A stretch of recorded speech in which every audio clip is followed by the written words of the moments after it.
বিষয় উপস্থাপন করছি। হযরত শাহজালাল আন্তর্জাতিক বিমানবন্দরে কাস্টম হাউস এর প্রিভেন্টিভ টিমের পক্ষ থেকে আমরা বিমান এয়ার অ্যারাবিয়ার মধ্যে গমন করি এবং ওইখান থেকে যাত্রী যখন একটি কোচের মধ্যে উঠে ওই কোচে আমরা উঠে পড়ি। যাত্রী সেখানে গোলটা লুকানোর অনেক চেষ্টা করলেও আমাদের চৌকুশ নজরদারির কারণে সেটা লুকাতে পারিনি।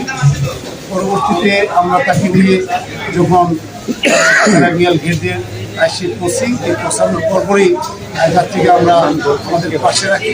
আমাদের সামনেই হঠাৎ একটি ডাস্টবিনের মধ্যে যাত্রী একটা মোবাইলে রক্ষিত 9টি বার, যার ওজন 1 কেজির বেশি, এটা রেখে দেয়। তখন আমরা তৎক্ষণাৎ এটা উঠি এবং এয়ারফোর্স এবং আনসার এদের সহযোগিতা নিয়ে আমরা তাদের যাত্রীকে আমরা ডিম চ্যানেলে নিয়ে এসি।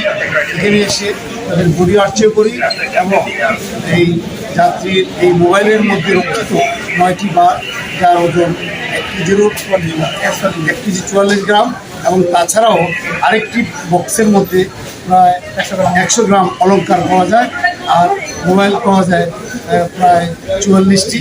সব কিছু মিলিয়ে আজকে আমাদের এই কার্যক্রম।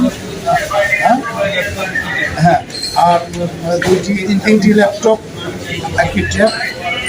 আজকে প্রিভেন্টিভে টিমের মধ্যে আমার সাথে ছিল আমার বন্ধু আরও জনাব বোরহান, সাথে ছিল আমাদের তৌফিক সাহেব, মুস্তাফিজ, সিপাই আবদুল্লাহ এবং স্বামী।